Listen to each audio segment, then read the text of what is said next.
Nobody who bought a drill actually wanted a drill. They wanted a hole. Therefore, if you want to go out and sell drills, you should advertise information about making holes, not information about drills. So here's what that means. Our product is not what you and I, as networkers, really think it is. People don't care about your opportunity. They just don't. They haven't been waiting all of their lives to be an MLM distributor, so why should it surprise you when they say no thanks, right?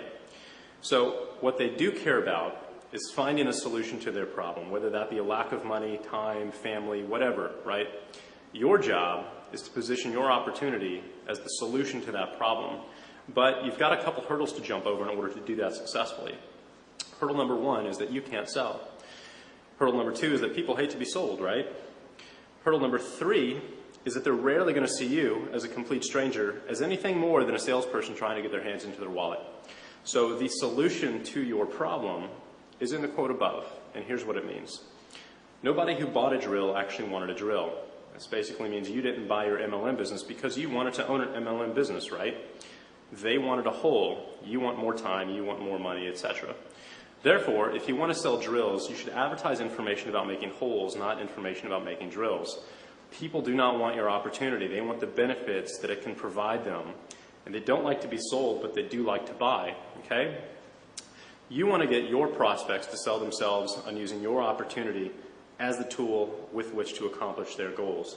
Now, the best way to do that is to go out and market and promote information on how to drill a hole faster, easier, and cheaper, right? You don't market your opportunity and your products directly. That's what a salesperson does. You market and promote useful information. That's what a consultant does, right? Put yourself in the prospect's shoes for a minute and pretend that you're researching your opportunity online. You type in the name of your company into Google and hundreds of websites belonging to other distributors come up pitching the same opportunity. Now, are you just going to call up one of these people randomly and join them, or are you going to seek out a leader who's offering real expertise and value? You're going to join the leader, of course. I know that's what I would do. Now, whether he knows it or not, he's practicing magnetic sponsoring.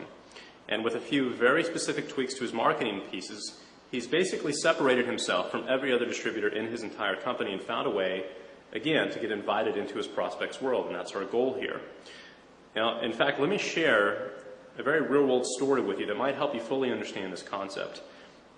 A couple of friends of mine, Brad and Amber, bought a very nice 1.3-acre lot of land in the Texas Hill Country, just south of Austin, with a very gorgeous vista in the back overlooking the hills. A golf course is in the works. There's a small lake stocked with bass necks, and his next-door neighbor is actually the ambassador to Mexico. Anyway, we took my truck out there, and I've got my eye on a lot next to his, and we just made a day trip of it to check everything out. Now, the two of them just got married recently, and after noticing the ring on Amber's finger, I asked her where they got it, and America's Diamond was the answer. And this really turned out to be a perfect example of a magnetic sponsoring type of marketing campaign. So what does jewelry and that store have to do with networking? You're probably asking yourself right now. Well, ordinarily not much, but this store does because of how they build their business. Now, for as many years as I can remember, America's Diamond has been advertising on late-night television here in Austin and promoting a diamond grading course on a local cable channel here. It's 30 minutes long. It's like an infomercial, right? But what's interesting about it is they have not been advertising their diamonds for Valentine's Day, anniversaries, or any other occasion where you constantly see all of these commercials for jewelry stores, right?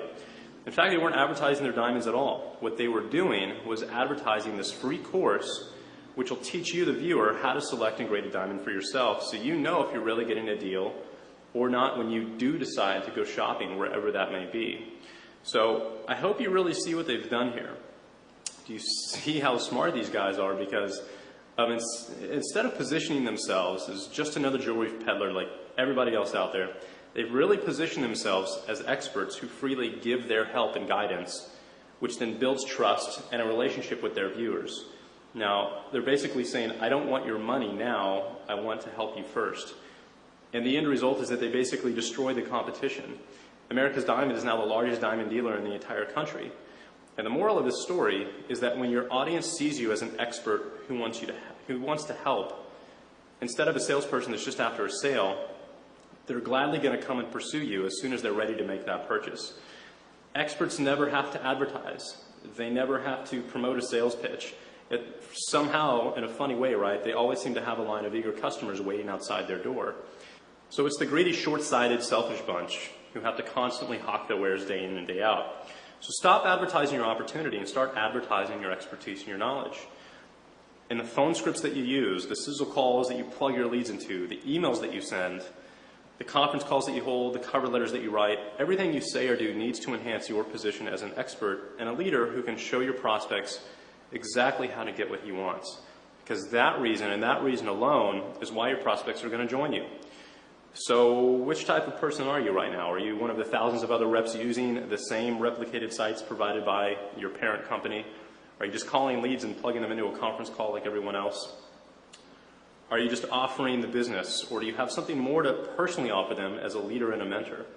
Now, I hope you understand the significance of this strategy because it will completely change your life if you implement it. You'll sell more products, you'll sponsor more reps than you could possibly ever imagine with 90% less effort than you've ever used in the past. You're going to become the hunted instead of the hunter. And one of the biggest advantages in doing so is that you don't have to waste any more of your money buying low-quality leads like everyone else.